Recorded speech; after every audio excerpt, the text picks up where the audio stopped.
The arrival. The vast emptiness of space had never seemed so ominous. Admiral Elena Reyes stood on the bridge of the ISS Titan, Earth's most advanced space station, her eyes fixed on the holographic display before her. Red dots blinked menacingly at the edge of the solar system, growing in number with each passing moment. "How many?" she asked, her voice barely above a whisper. Lieutenant Commander Jai Park, her second-in-command, swallowed hard before responding. "At last count, over 500 vessels, Admiral, and more keep appearing." Elena closed her eyes, taking a deep breath. She had trained for this moment her entire career, but nothing could truly prepare someone for humanity's first contact with an alien civilization, especially when that contact appeared to be an invasion fleet. "Send the alert to Earth Command," she ordered. "Code Omega. This is not a drill." As Jay relayed the message, Elena's mind raced. Humanity had long debated whether they were alone in the universe. Now they had their answer, and it was arriving with what looked like enough firepower to glass the planet. Down on Earth, in the sprawling underground complex of Global Defense Headquarters, General Marcus Chen received the alert. His weathered face, usually stoic, showed a flicker of fear before hardening into resolve. "It's time," he muttered, pressing a button on his desk. Klaxons blared throughout the facility as personnel scrambled to their stations. In cities across the globe, similar alarms began to sound, their wailing cutting through the ordinary bustle of daily life. In New York, Tokyo, Lagos, and countless other metropolises, people stopped in their tracks, looking up at the sky with a mixture of fear and curiosity. Emergency broadcasts interrupted regular programming on every channel and frequency. "This is not a test," a calm voice announced. "An unidentified fleet of extraterrestrial origin has been detected entering our solar system. All citizens are advised to remain calm and follow the instructions of their local authorities." Panic, despite the reassurances, began to spread like wildfire. In a small town in the American Midwest, Dr. Samantha Reeves watched the announcement with growing dread. As one of the world's leading xenobiologists, she had long theorized about the possibility of alien life. Now, faced with its reality, she felt a chill run down her spine. Her phone buzzed insistently. It was a priority message from Global Defense HQ. They needed her expertise immediately. As Samantha packed a bag with trembling hands, her neighbors poured onto the streets, some in tears, others arguing loudly about what to do. A few were already throwing possessions into their cars, ready to flee to some imagined safety. Halfway across the world, in a bustling market in Mumbai, Arjun Patel clutched his young daughter Priya close as the news spread through the crowd. The vegetable stand he had run for 20 years suddenly seemed insignificant in the face of this cosmic threat. "Papa," Priya whispered, her eyes wide with fear, "are the aliens going to hurt us?" Arjun knelt down, meeting his daughter's gaze. "I don't know, Beta," he said honestly. "But remember what I've always told you about humanity." Priya nodded slowly. "We're stronger together than apart." "That's right," Arjun smiled, ruffling her hair. "And now, we'll all need to be strong together." As chaos erupted in cities and towns across the globe, the world's leaders convened in an emergency virtual summit. President Lucia Alvarez of the United Earth Coalition addressed her colleagues, her face grim but determined on screens around the world. "My fellow leaders, the moment we have long feared and prepared for has arrived," she began. "An alien force of unknown intent approaches our world. We must stand united in the face of this unprecedented threat." As the summit progressed, military leaders presented their assessments and strategies. Despite years of secret preparations and technological advancements, the alien fleet's sheer size left many doubtful of Earth's chances. "We cannot match them ship for ship," General Chen admitted. "But we have other advantages. Our sole defense grid is fully operational, and Project Prometheus is ready for deployment if necessary." Murmurs rippled through the assembly at the mention of Project Prometheus. Few knew the full extent of this top-secret initiative, but rumors spoke of weapons that could alter the very fabric of space-time. As the leaders debated their options, scientists around the world worked feverishly to analyze the incoming fleet. In her hastily assembled lab at Global Defense HQ, Dr. Samantha Reeves pored over the data streaming in from deep space sensors. "This doesn't make sense," she muttered, rubbing her tired eyes. The alien ship's energy signatures were off the charts, suggesting a level of technology far beyond humanity's current capabilities. Yet there was something odd about their formation and approach vector. A knock at the door interrupted her thoughts. A young aide entered, looking nervous. "Dr. Reeves, the President is requesting your presence in the war room." Samantha nodded, gathering her notes. As she made her way through the bustling corridors of the underground facility, she couldn't shake the feeling that they were missing something crucial about the aliens' intentions. In the war room, President Alvarez and her top advisors huddled around a massive holographic display of the solar system. The red dots representing the alien fleet had now passed the orbit of Neptune, their trajectory unmistakably aimed at Earth. "Dr. Reeves," the President acknowledged as Samantha entered. "What can you tell us about our visitors?" Samantha took a deep breath, organizing her thoughts. "Madam President, distinguished colleagues, the data we've gathered so far is perplexing. The aliens' technology is clearly far advanced beyond our own, yet their approach seems almost hesitant." She gestured to the display, highlighting the fleet's movement patterns. "They're not moving in a typical invasion formation. It's more like they're feeling their way forward." General Chen frowned. "Are you suggesting they're afraid of us, Doctor?" "Not exactly," Samantha replied. "But I don't believe their intentions are as clear-cut as we initially assumed. There's something we're missing." As the discussion continued, tensions rose. Some advisors pushed for an immediate show of force, arguing that humanity needed to demonstrate its strength. Others cautioned patience, hoping to avoid a potentially catastrophic first contact. President Alvarez listened carefully to all sides before making her decision. "We will prepare for the worst," she declared, "but we will not strike first. Humanity will face this challenge with courage, but also with wisdom." She turned to her communications director. "Prepare a message for broadcast, not just to our people, but to our visitors as well. It's time we introduced ourselves to the galaxy." As the message was crafted, humanity held its collective breath. In homes and shelters, in military bases and scientific outposts, people gathered around screens and radios, waiting for news. On the ISS Titan, Admiral Rice watched as the alien fleet drew ever closer. They would reach Earth's orbit within hours. Whatever happened next would change the course of human history forever. "Admiral," Jay called out, his voice tense. "We're detecting energy buildups in the alien ships. They could be preparing weapons." Alina's jaw clenched. "Battle stations," she ordered, "but hold fire unless fired upon. We follow the President's orders." As the crew scrambled to their positions, Alina allowed herself a moment of reflection. She thought of her family back on Earth, of the billions of lives hanging in the balance. Whatever these aliens wanted, she swore to herself that humanity would not go quietly into the night. Suddenly, a new alert blared through the station. "Admiral," Jai shouted, his eyes wide with disbelief. "We're receiving a transmission from the alien fleet." Alina's heart raced. "Put it through," she commanded, straightening her uniform.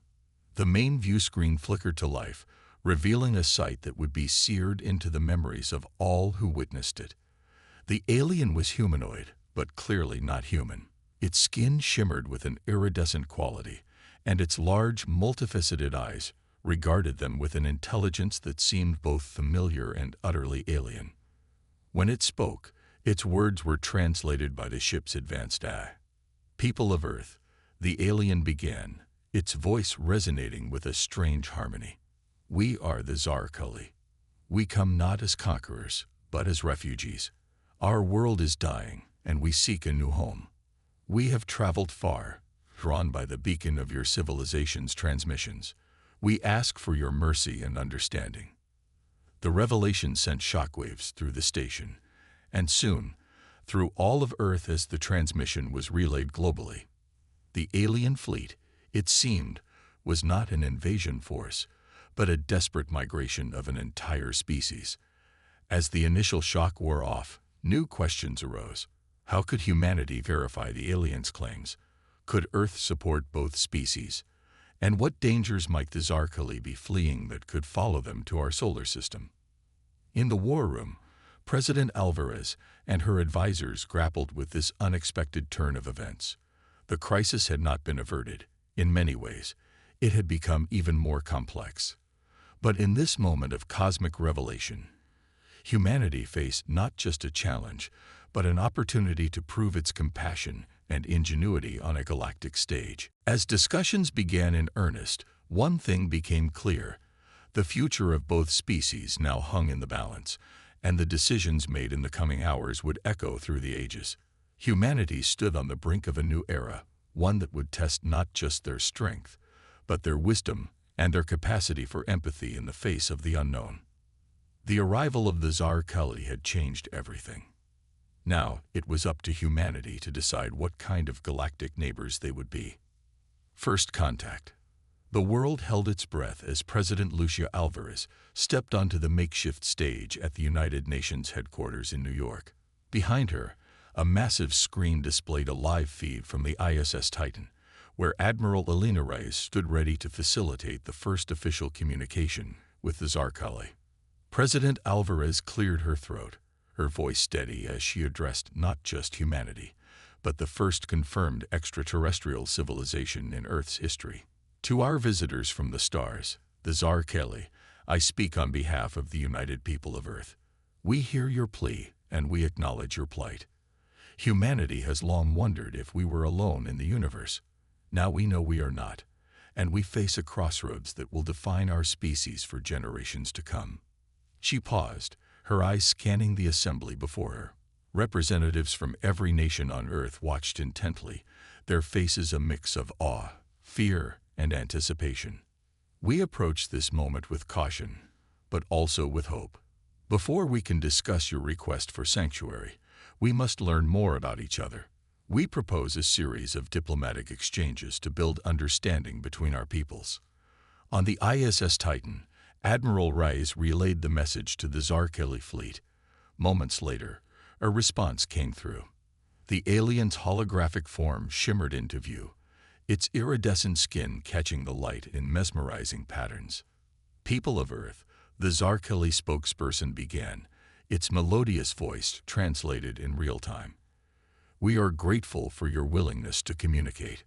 We understand your caution and agree to your proposal for diplomatic exchange. We are prepared to share our knowledge and history, and we eagerly await the opportunity to learn about your world and its people. As the conversation continued, Dr. Samantha Reeves worked furiously with her team to analyze every scrap of data they could gather about the Zarkali. Their biology, their technology, their culture, everything was a mystery waiting to be unraveled. Look at this, Samantha murmured, pointing to a readout of the alien ship emissions. Their propulsion system seems to be based on principles we've only theorized about. If we could understand this technology, it could revolutionize our own space travel capabilities.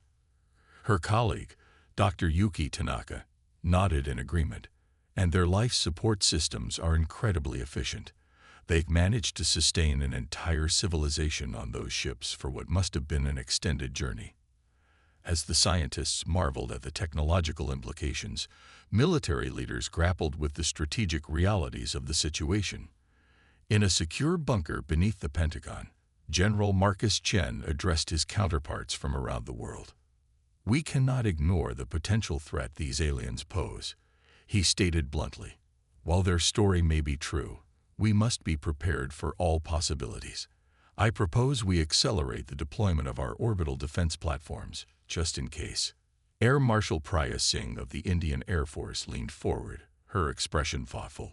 Agreed, but we must be careful not to appear overtly hostile. Perhaps we can frame it as a joint defense initiative, protecting both our peoples from potential external threats. As the military strategized, ordinary citizens around the world tried to come to terms with this new reality. In the small Midwestern town where Samantha had lived, her neighbors gathered in the local community center, watching the ongoing developments on a large projector screen. "I don't trust 'em," grumbled old Joe, a retired factory worker. "What if they're lying about needing a new home? What if they're here to take ours?" Sarah, a young schoolteacher, shook her head. "But think about it, Joe. They have the technology to cross vast distances of space. If they wanted to conquer us, why bother with the charade? They could have just attacked." The debate raged on, mirroring similar discussions happening in homes, bars, and town squares across the globe. Meanwhile, in Mumbai, Arjun Patel sat with his daughter Priya, watching the news unfold on their small television. Priya's eyes were wide with wonder as she saw the holographic image of the Zarkali for the first time. "Papa," she whispered, "they look so beautiful. Do you think they're friendly?" Arjun squeezed her hand, his own emotions a tumult of fear and hope. "I don't know, beta, but remember what we said about being strong together. Now, we need to be strong not just as a family or a country, but as a whole planet." As the initial shock began to wear off, the real work of first contact began. The team of Earth's finest diplomats, scientists, and cultural experts was assembled to meet with a delegation from the Zarkali fleet. The neutral ground chosen for this historic encounter was the International Space Station, expanded and retrofitted in record time to accommodate the alien visitors. Dr. Samantha Reeves found herself on this elite team, her expertise in xenobiology deemed crucial for understanding the Zarkali. As she boarded the shuttle that would take her to the ISS, she couldn't help but feel a mix of excitement and trepidation. "Nervous?" asked Dr. Omar Khalil, a renowned linguist who had been working on deciphering the nuances of the Zarkali language. Samantha managed a shaky smile. "Terrified. Exhilarated. I've spent my whole career theorizing about alien life, and now I'm about to meet it face to face." The journey to the space station was tense, filled with last-minute briefings and equipment checks. As they approached, they could see the Zarkali shuttle already docked, its sleek, organic design a stark contrast to the angular human constructions. Admiral Reyes greeted the Earth delegation as they boarded the station. "Remember," she said, her voice low and serious, "every word, every gesture will be scrutinized not just by our guests, but by everyone back on Earth. We're making history here, people. Let's make it good history." The airlock hissed open, and for the first time, humans and Zarkali stood face to face, separated only by a few meters of carefully sterilized space station corridor.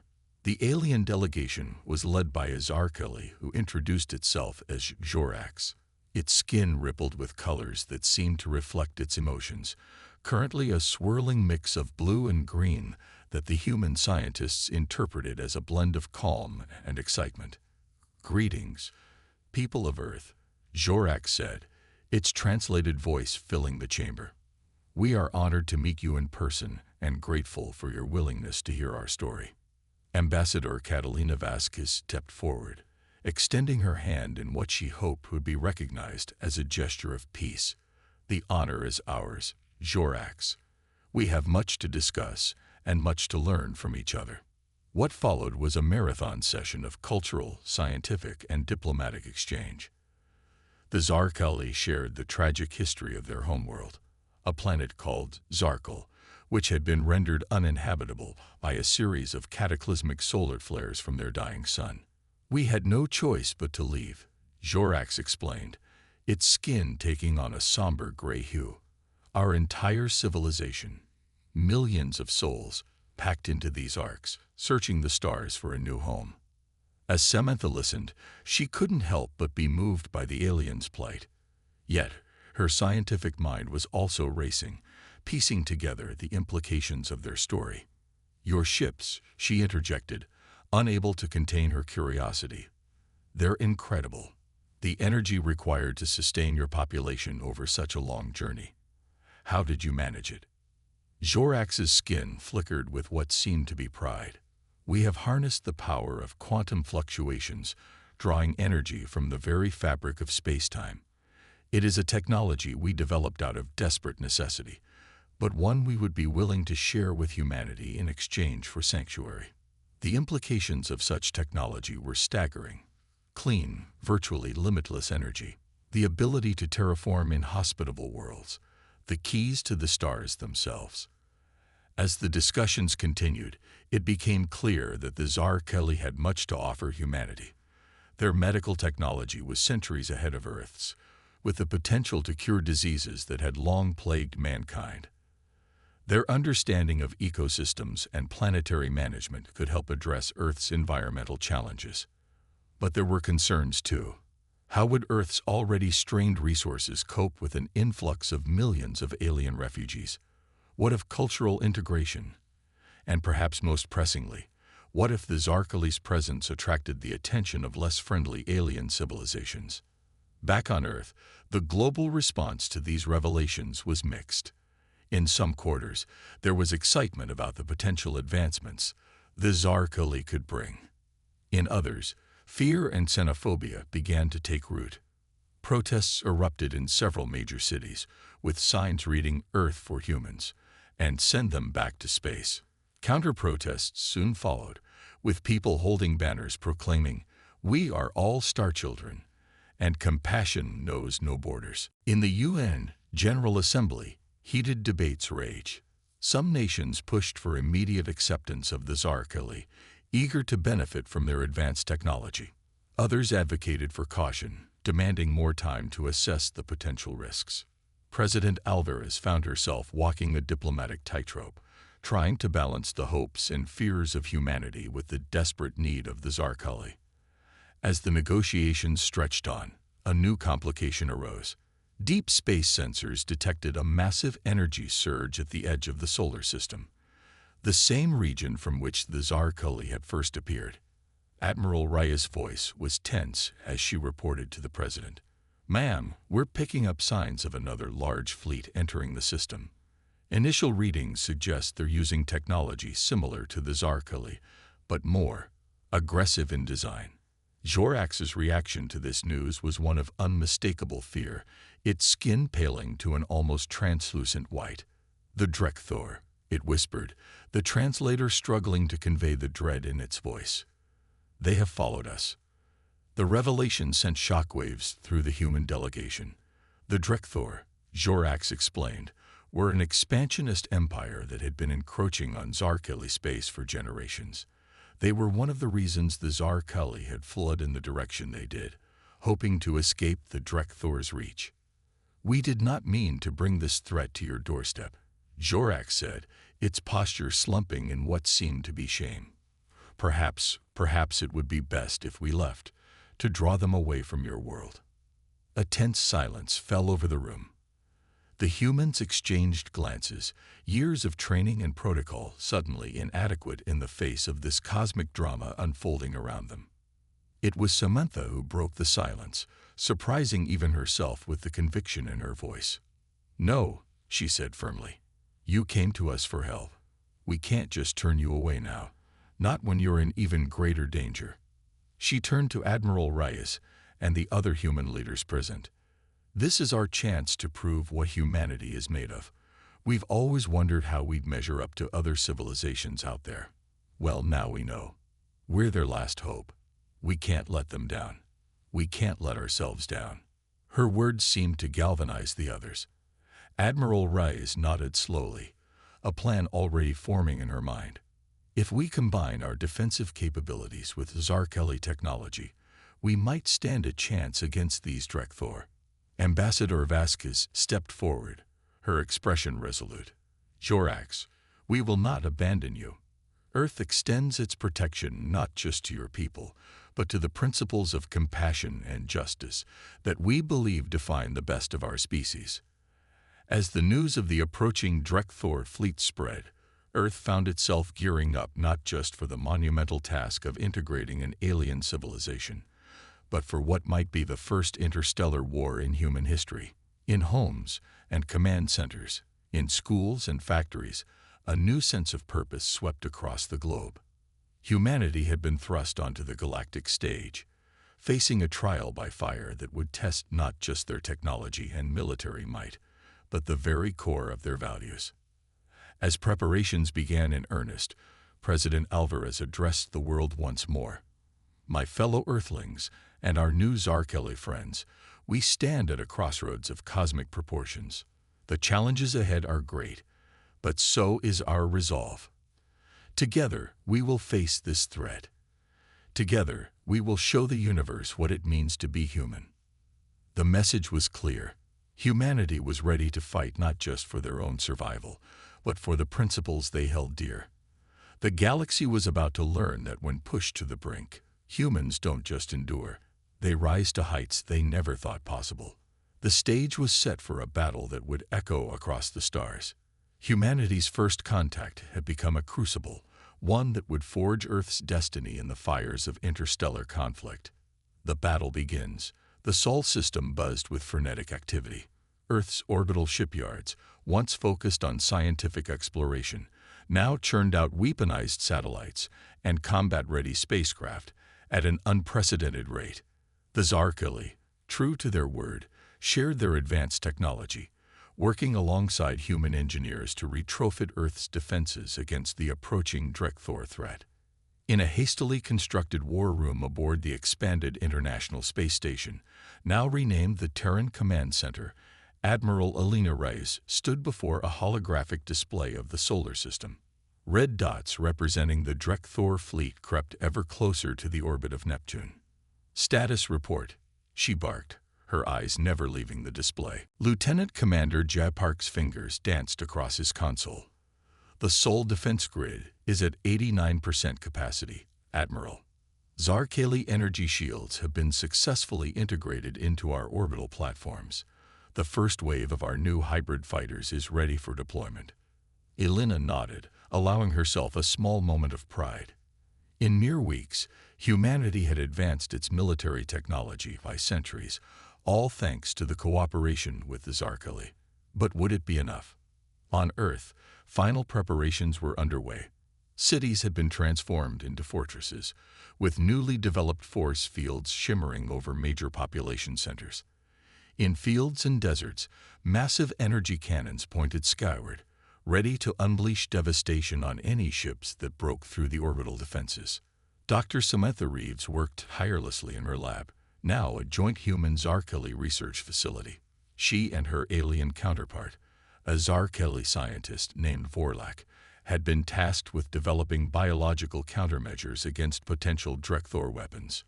"If their biology is silicon-based, as you suggest," Samantha mused, peering into a microscope, "then this compound should be particularly effective against their systems." Vorlak's skin rippled with shades of green, indicating agreement and excitement. "Yes, and when combined with the delivery system we've designed, it could incapacitate their ground forces without harming Earth's ecosystems." Their work, like that of countless other scientists around the world, was a race against time. Every discovery, every breakthrough could mean the difference between victory and annihilation. In the skies above, the first line of defense took shape. A joint fleet of human and Zarkeli ships assembled in high Earth orbit. At its heart was the HS Defiant, Earth's first true interstellar warship, built with a fusion of human ingenuity and Zarkeli technology. Captain Malik Rashid stood on the bridge of the Defiant, marveling at the seamless integration of alien and human interfaces. His crew, a mix of Earth's finest and Zarkeli volunteers, worked in perfect harmony, their shared purpose transcending the vast differences in their biology and culture. "Weapons check," Malik ordered, his voice steady despite the weight of responsibility on his shoulders. "All systems green, Captain," reported his weapons officer, a young lieutenant named Sarah Chen. "Quantum torpedoes are primed, and the phase cannons are charged to 100% capacity." Malik allowed himself a grim smile. A month ago, such weapons had been the stuff of science fiction. Now they were humanity's best hope for survival. As the combined fleet ran final drills, a tense quiet fell over Earth. In homes and shelters, people huddled around screens, waiting for news. The Drekthor had made no attempts at communication, their intentions clear from their aggressive approach. In Mumbai, Arjun Patel held his daughter Priya close as they watched the live feed from orbit. The sight of Earth's defenders, human and Zarkeli ships flying side by side, filled him with a complex mix of fear and pride. "Look, Papa," Priya whispered, pointing at the screen. "Our new friends are helping us. We're not alone anymore." Arjun nodded, swallowing the lump in his throat. "That's right, Beta. And we're helping them too. That's what it means to be human, to stand up for what's right, even when it's scary." Similar scenes played out across the globe. Humanity, for perhaps the first time in its turbulent history, was truly united. Old rivalries and conflicts seemed petty in the face of this cosmic threat. Every nation, every people had set aside their differences, pooling their resources, and resolved to face the coming storm. In Washington, D.C., President Lucia Alvarez prepared to address the world one last time before the battle began. Her face, broadcast on screens everywhere, showed the strain of sleepless nights, but also an unwavering determination. "My fellow citizens of Earth and our Zarkeli allies," she began, her voice strong and clear. "The hour of our greatest test is upon us. An alien force approaches, one that threatens not just our world, but the very principles of freedom and compassion that we hold dear." She paused, her gaze seeming to meet that of every viewer. "But we do not face this threat alone. In extending our hand to the Zarkeli in their time of need, we have forged a friendship that spans the stars. Today we stand together, not just for the survival of our species, but for the right of all sentient beings to live in peace." As she spoke, the first long-range scans of the Drekthor fleet came into focus. The alien armada was vast, easily outnumbering the combined human Zarkeli forces.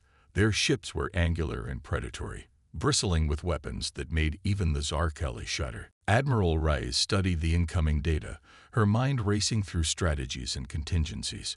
"They'll be within weapons range in less than an hour," she announced to the assembled leaders in the Terran Command Center. "It's time to spring our first surprise." At her command, a series of stealth satellites activated throughout the outer solar system. Reverse-engineered from Zarkeli cloaking technology and enhanced by human ingenuity, these platforms had remained undetected by the approaching fleet. "Quantum disruption field activated," reported Lieutenant Commander Park.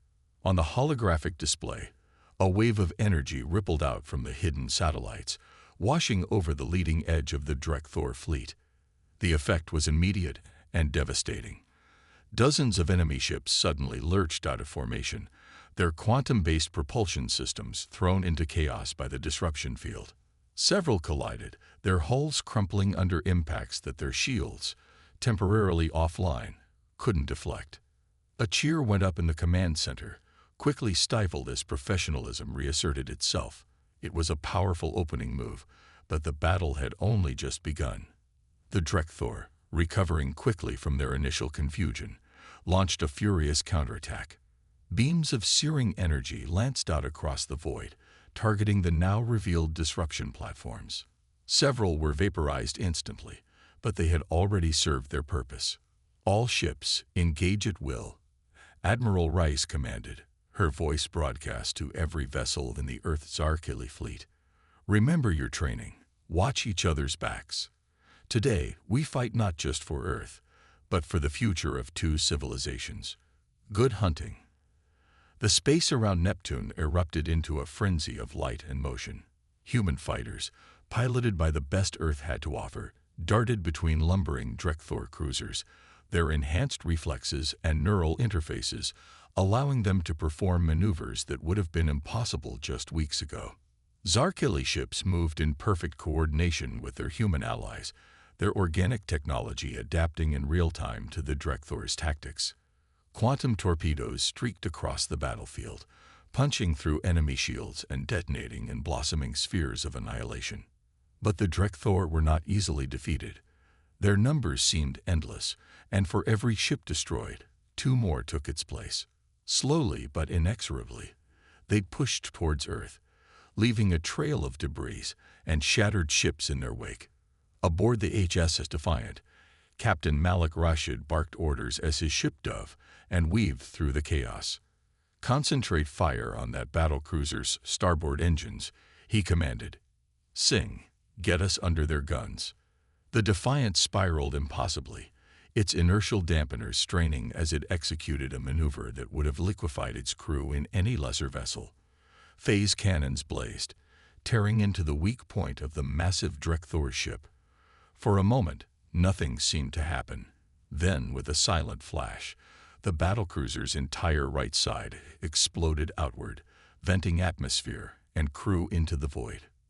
"Direct hit, Captain," Sarah Chen reported, a note of fierce joy in her voice. "Enemy vessel is crippled and withdrawing." But there was no time to celebrate. 3 more Drekthor ships moved to fill the gap, their weapons focusing on the Defiant with terrifying intensity. Back on Earth, the tension was palpable. Every news channel showed live feeds from the battle, commentary rendered almost meaningless by the scale and speed of the conflict. In homes and public shelters, people held each other close, praying to whatever gods they believed in for salvation. In her lab, Dr. Samantha Reeves worked feverishly, knowing that if the orbital defenses failed, it would fall to her team's countermeasures to protect Earth from ground invasion. The weight of billions of lives pressed down on her, driving her to push the boundaries of science further than she had ever dreamed possible. As the battle raged on, it became clear that despite their valiant efforts, the Earth Zarkeli fleet was being pushed back.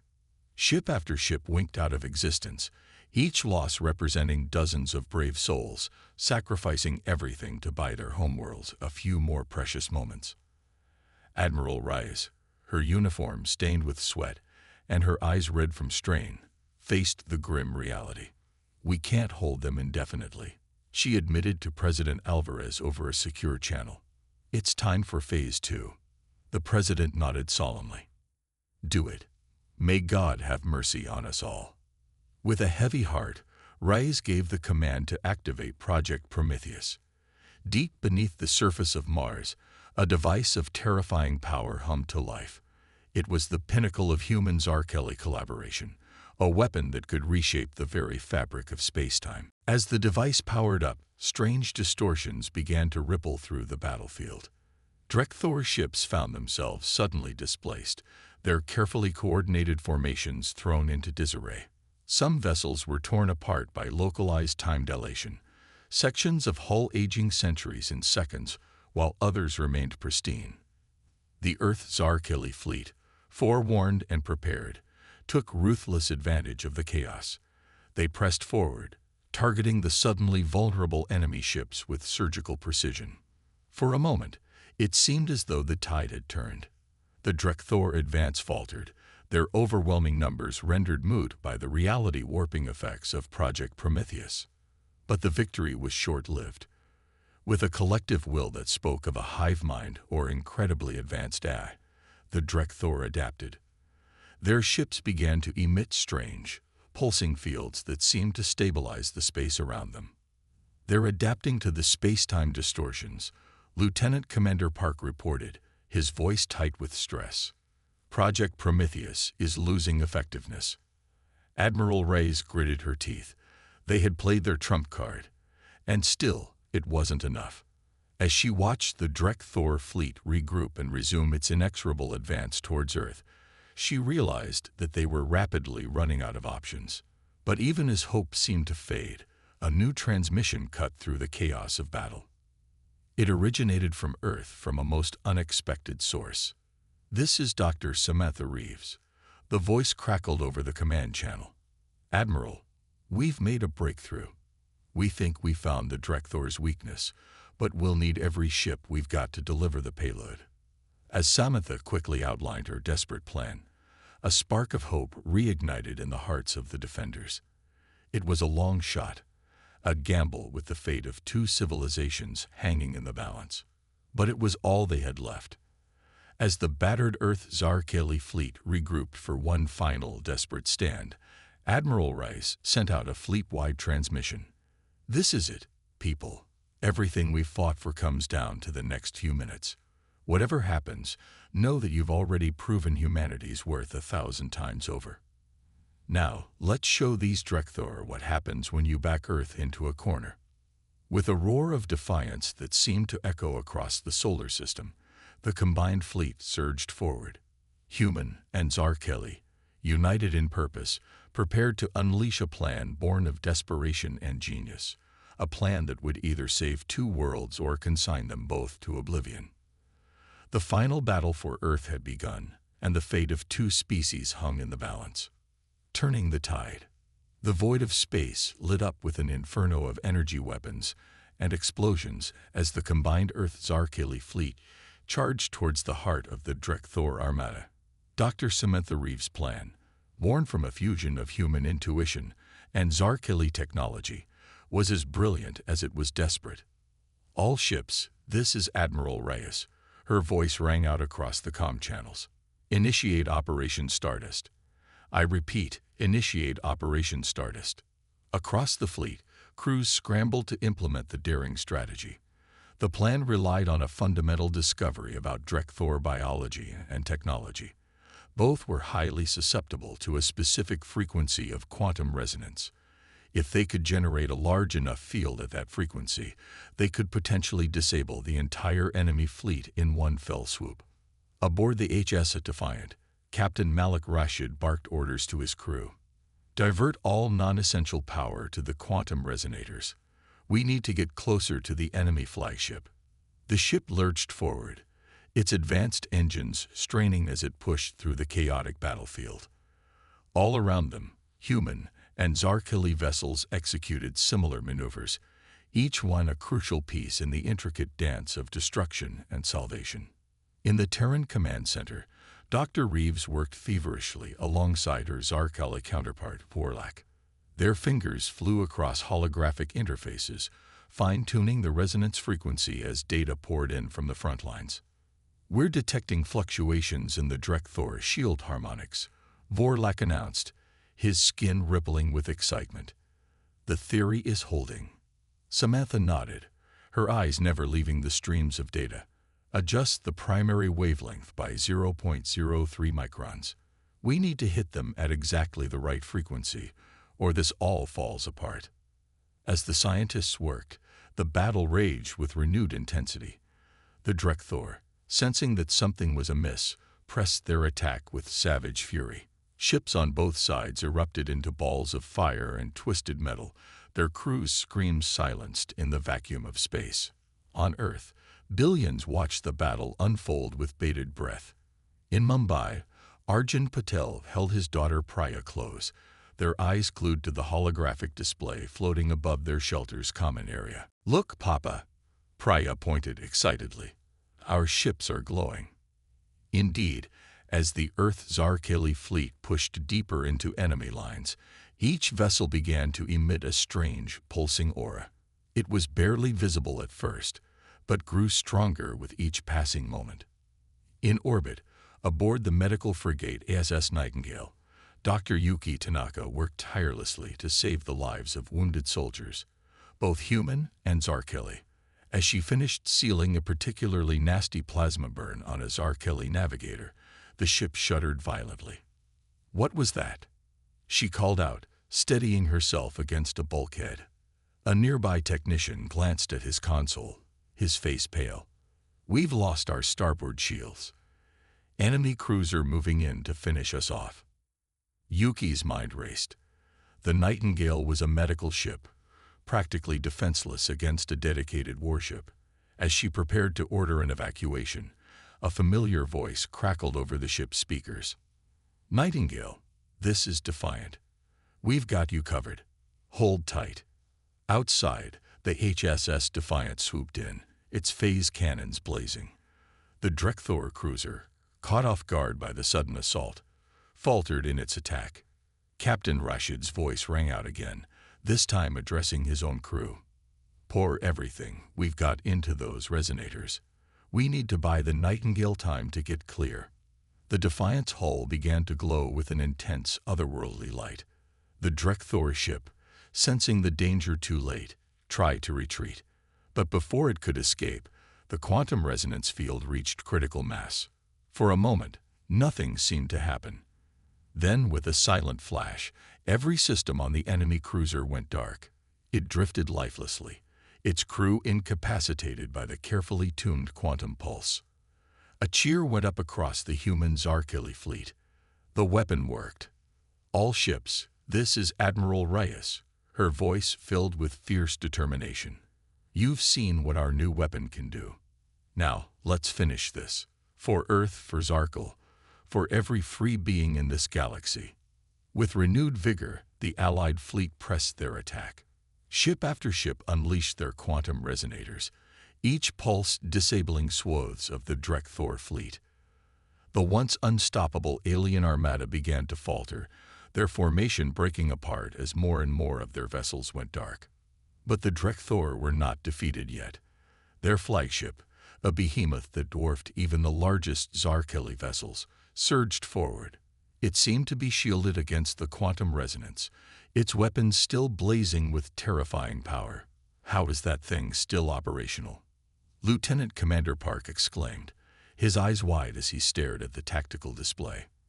Admiral Reyes leaned forward, her eyes narrowing. They must have adapted, probably using some kind of quantum isolation technology. We need to take that ship out, or all of this will be for nothing. She opened a channel to the entire fleet. All ships, focus fire on the Drek-Thor flagship. We need to break through their defenses. The response was immediate. Every operational vessel in the Earth-Zarkili fleet turned their weapons on the massive alien ship. Energy beams, missiles, and exotic particle weapons converged on a single point, battering against the flagship's formidable shields. For agonizing minutes, it seemed as though even this concentrated assault would not be enough. The Drek-Thor flagship's return fire was devastating, destroying Allied ships with each salvo. Then, just as hope began to fade, a new voice cut through the comm channels. This is Dr. Samantha Reeves. We've identified a weakness in the flagship's shielding. Transmitting targeting data now. You'll only have one shot at this. Aboard the Defiant, Captain Rashid studied the incoming data. His eyes widened as he realized what it would take to exploit this weakness. It's a suicide run, he muttered. Then, straightening his uniform, he addressed his crew. I'm calling for volunteers. We need to get a ship close enough to deliver a concentrated quantum pulse directly to their shield generator. It's likely a one-way trip. For a moment, silence reigned on the bridge. Then, one by one, every crew member stood at attention. We're with you, Captain, Sarah Chen said, her voice steady. All the way. Malik felt a surge of pride for his crew. Very well. Helm, set a course for the Drek-Thor flagship. Weapons, divert all power to the quantum resonators. Let's make this count. As the Defiant broke formation, racing towards the massive alien vessel, Admiral Reyes' voice came through once more. Godspeed, Defiant. The hopes of two worlds go with you. The Drek-Thor, realizing the danger, focused their fire on the approaching ship. The Defiant's shields buckled under the assault, alarms blaring as systems failed across the ship. Shields at 12%. Sarah called out, her hands flying across her console. Hull breaches on decks 3 through 7. Captain Rashid gritted his teeth. Reroute all remaining power to engines and the resonator. We only need to hold together for a few more seconds. The Defiant streaked towards its target, trailing debris and venting atmosphere. As they closed in, the full scale of the Drek-Thor flagship became apparent. It was like a small moon, bristling with weapon emplacements and strange, organic-looking protrusions. Resonator at full power. Sarah shouted over the din of failing systems. We're in range. Malik took one last look at his brave crew, then turned to face the looming bulk of the alien ship. Fire. The Defiant's quantum resonator discharge, unleashing a pulse of energy more concentrated than any they had yet attempted. For a heart-stopping moment, nothing seemed to happen. Then, with a silent flash, the Drek-Thor flagship's shields collapsed.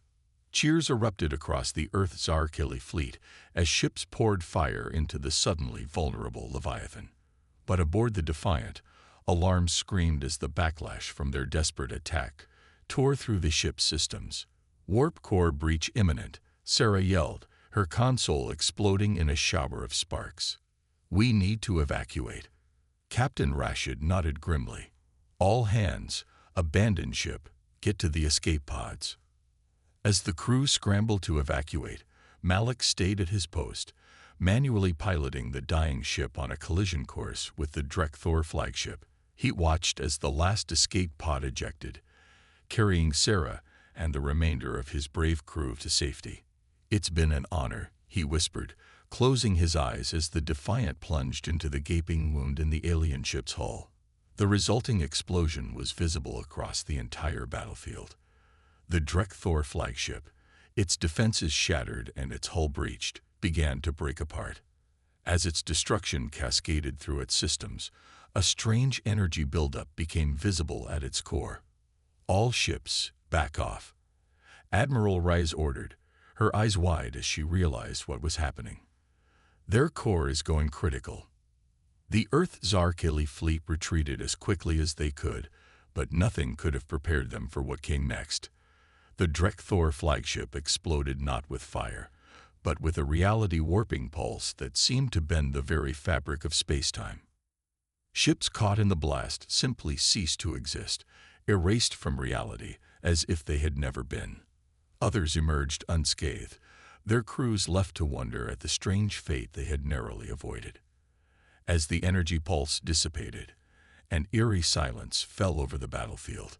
The remaining Drekthor ships, their command structures shattered and their flagship destroyed, began to retreat in disarray. For a moment, no one dared to believe it.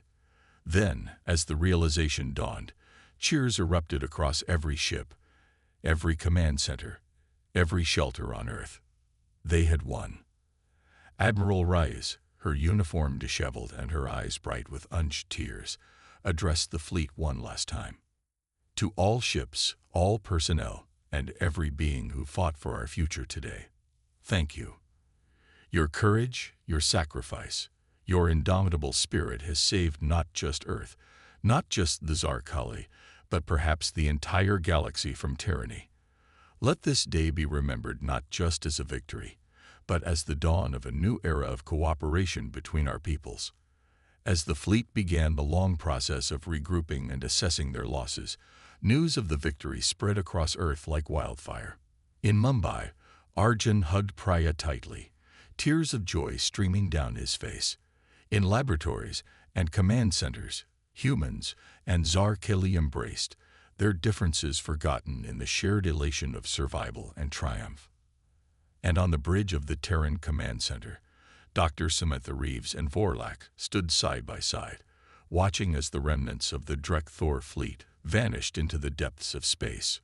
"We did it," Samantha breathed, scarcely able to believe it herself. Vorlak's skin rippled with colors of joy and wonder. "No, Dr. Reeves, we did it. Humans and Zarkili together. Perhaps this is the beginning of something truly magnificent." As the adrenaline of battle faded, the enormity of what they had accomplished began to sink in. Humanity had not only survived its trial by fire, but had emerged victorious, proving themselves worthy allies on the galactic stage. The cost had been high. Countless lives lost, cities damaged by the few Drekthor ships that had broken through to Earth. But as the first rays of sunlight broke over a horizon forever changed, there was a sense that something monumental had shifted in the cosmic order. Humanity, once alone in the night, had found its place among the stars. And as the work of rebuilding began, as humans and Zarkili stood side by side to forge a new future, one thing became clear. This was not the end of their story, but merely the beginning of a grand new chapter in the history of two worlds united by courage, compassion, and an unyielding spirit of hope. The galaxy would never be the same again. A new era. 5 years had passed since the Battle of Earth, and the planet had undergone a transformation that would have seemed impossible before first contact with the Zarkili. The skylines of major cities now featured a blend of human and alien architecture, sleek skyscrapers standing alongside organic-looking structures that seemed to grow from the very earth. Dr. Samantha Reeves stood at the window of her office in the newly constructed Terran Zarkeli Institute of Advanced Sciences, gazing out at the bustling streets of New Delhi. Humans and Zarkeli moved about their day, the sight of the iridescent aliens no longer drawing curious stares. A gentle chime announced a visitor. "Enter," Samantha called, turning from the window. Vorlak glided into the room, his skin shimmering with hues of excitement. "Dr. Reeves, the results from the Jupiter station are in." The quantum fold drive was a complete success. Samantha's face lit up with a broad smile. "That's incredible news, Vorlak. With this technology, we'll be able to explore far beyond our solar system. Who knows what we'll discover out there?" As they pored over the data, Samantha couldn't help but marvel at how far they'd come. The quantum fold drive was just the latest in a series of technological leaps born from the collaboration between humans and Zarkeli. Clean energy, advanced medicine, terraforming techniques. The benefits of their alliance had transformed life on Earth and the fledgling Zarkeli colonies in the solar system. But it hadn't all been smooth sailing. The years following the Drekthor invasion had been fraught with challenges. Integrating two vastly different species and cultures had led to misunderstandings and tensions. There had been protests, political upheavals, and even a few violent incidents. Yet, for every setback, there were moments of breathtaking progress. The shared experience of facing extinction had forged a bond between humans and Zarkeli that proved stronger than their differences. A notification on Samantha's holo display caught her attention. "Oh, we'd better wrap this up, Vorlak. The anniversary ceremony is about to begin." They made their way to the Institute's grand auditorium, already packed with a mixed crowd of humans and Zarkeli. On the stage, familiar faces were taking their seats. Admiral Elena Reyes, now Supreme Commander of the Terran Zarkeli Defense Force. President Lucia Alvarez, serving her final term as leader of the United Earth Government. And Jorax, the Zarkeli ambassador who had first reached out to humanity in their hour of need. As Samantha and Vorlak found their seats, a hush fell over the crowd. President Alvarez stepped up to the podium, her face lined with the wisdom of years, but her eyes still bright with determination. "My fellow citizens of Earth and Zarkel," she began, her voice carrying clearly through the auditorium, and to billions watching the broadcast across the solar system. 5 years ago today, we faced the greatest threat our world had ever known. We stood on the brink of annihilation, our very existence as free beings hanging in the balance. She paused, her gaze sweeping across the audience. But on that day, we proved that the strength of our spirit, the power of our unity, and the depth of our compassion were greater than any force that sought to destroy us. Humans and Zarkeli, two species separated by the vast gulfs of space, came together and achieved the impossible. As the president spoke, scenes from the battle and its aftermath played on screens behind her. The heroic last stand of the HSS Defiant, the quantum pulse that turned the tide, the first meetings between human and Zarkeli civilians in the days following the victory. In the years since, Alvarez continued, we have faced new challenges. We have had to learn to understand each other, to bridge gaps of biology and culture that once seemed insurmountable. There have been moments of doubt, of fear, even of conflict between us.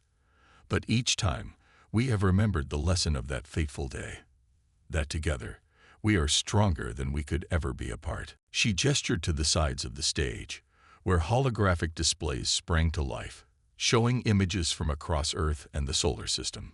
Terraforming projects on Mars, where human ingenuity and Zarkeli bioengineering were transforming the red planet into a second blue marble. Research stations on Europa, probing the secrets of its vast subsurface ocean. The Great Space Elevator in Ecuador, its top lost in the clouds, a testament to the new era of space exploration.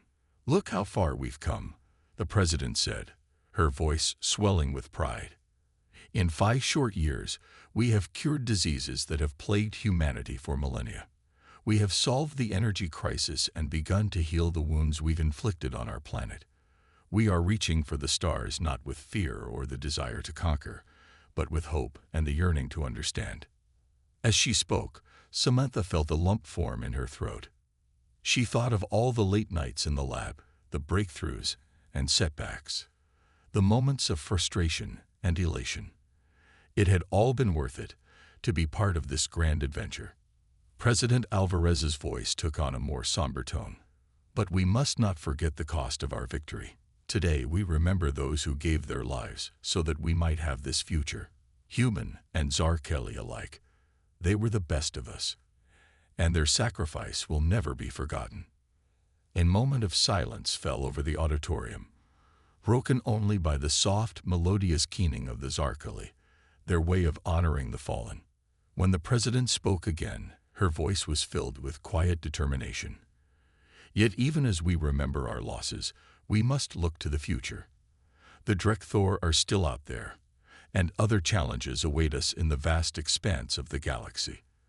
But we do not face these challenges alone, nor do we face them with fear. She gestured to Admiral Reyes and Ambassador Jorax, who stood and joined her at the podium. Today, Alvarez announced, I am proud to reveal the next step in our shared journey. With the unanimous approval of the United Earth Government and the Zarkeli High Council, we are establishing the Terran-Zarkeli Stellar Alliance. This is not just a military pact or a trade agreement, but a true union of our peoples. Excited murmurs rippled through the crowd as holographic displays showed the insignia of the new alliance, a stylized image of Earth and Zarkel orbiting a central star, surrounded by a field of distant galaxies. Admiral Reyes stepped forward, her voice ringing with authority. The Alliance's first act will be the launch of the Horizon Project, a fleet of advanced exploration vessels, crewed by the finest of both our species, will set out to explore the galaxy. We go not as conquerors, but as explorers and diplomats, seeking new allies and new understanding. Ambassador Jorax's skin rippled with colors of joy and anticipation as he addressed the audience. When we first came to your world, we were refugees fleeing destruction. You took us in, protected us, and together we forged a victory against impossible odds. Now we move forward not as two peoples, but as one. The stars themselves tremble with the potential of what we might achieve together. As the ceremony continued, Samantha felt a tug on her sleeve. She looked down to see Priya, Arjun Patel's daughter, now a bright-eyed teenager and one of her most promising students. Dr. Reeves, Priya whispered, her face alight with excitement. Do you think I'll be able to join the Horizon Project someday? Samantha smiled, remembering her own youthful dreams of exploring the cosmos. Keep studying hard, and I have no doubt you'll be out there among the stars, Priya. The future belongs to your generation, human and Zarkeli alike. As the ceremony drew to a close, President Alvarez delivered her final words. My fellow citizens of the Stellar Alliance, we stand at the dawn of a new era. The challenges ahead are great, but our resolve is greater. Together, we have proven that the impossible is merely that which we have not yet achieved. The galaxy awaits us, not with fear and conflict, but with endless possibilities for discovery, growth, and understanding. She raised her hand in a gesture of unity, joined by Admiral Reyes and Ambassador Jorax.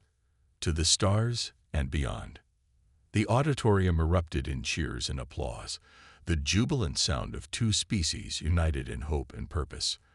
As the crowd began to disperse, filled with excitement for the future, Samantha found herself approached by a group of young students, human and Zarkeli alike. Dr. Reeves, one of the human students, asked, his eyes shining with curiosity, "What do you think we'll find out there?" Samantha considered the question for a moment, looking out the window at the sky, now tinged with the colors of sunset. Honestly, I have no idea. And that's the most exciting part. We might find new allies, new challenges, wonders beyond our wildest imagination. But whatever we find, We'll face it together, with the best of both our peoples. A young Zarkali, its skin flickering with patterns of curiosity, spoke up. But what if we encounter hostility again? What if there are more species like the Drekthor out there? Vorlak, who had joined the group, answered this one. Then we will face them as we did before, with courage, ingenuity, and the strength that comes from true unity. But we must always remember that our first goal is understanding, not conflict. The galaxy is vast, and there is room for all manner of life and civilizations. As the students continued to pepper them with questions, Samantha felt a profound sense of hope. This was the true victory they had won, not just survival, but the creation of a future where the next generation could dream of possibilities that would have seemed like fantasy just a few years ago. Later that evening, as the celebrations continued across the planet and throughout the solar system, Samantha found a quiet moment alone on the Institute's rooftop garden. The sky above was clear, the stars seeming to shine brighter than ever before. She thought about the long journey that had brought them to this point, the terror of the Drekthor's approach, the desperate battle, the years of hard work and cultural bridging that followed. It hadn't been easy, and there were sure to be more challenges ahead.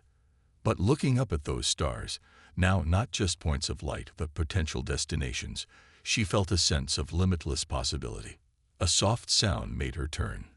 Vorlak had joined her, his skin glowing softly in the starlight. Quite a day, Samantha said with a smile. Vorlak's skin rippled in agreement. Indeed. Did you ever imagine, when you first studied the possibility of alien life, that you'd end up here? Samantha laughed softly. Not in my wildest dreams, but I wouldn't change it for anything. They stood in companionable silence for a while, gazing up at the star-strewn sky. Finally, Vorlak spoke again, his voice tinged with wonder. You humans have a saying, do you not? The sky's the limit. Samantha nodded, understanding where he was going. Vorlak's skin shimmered with colors of joy and anticipation. I think we've proven that even the sky is not the limit. The entire universe awaits us, Dr. Reeves, and we will face it together. As if in response to his words, a streak of light blazed across the sky, the first of the Horizon Project ships, beginning its journey to the stars. Samantha watched it disappear into the darkness, her heart full of hope and wonder. The battle for Earth had been won, but the true adventure was just beginning. Humanity had found its place in the cosmos, not alone, but hand in hand with allies from beyond the stars. Whatever the future held, they would face it united, guided by the best of both their natures, human determination and Zarkali wisdom, Earth's fighting spirit and Zarkol's ancient knowledge. Together, they would write the next chapter in the greatest story ever told, the exploration of the infinite cosmos. The new era had truly begun.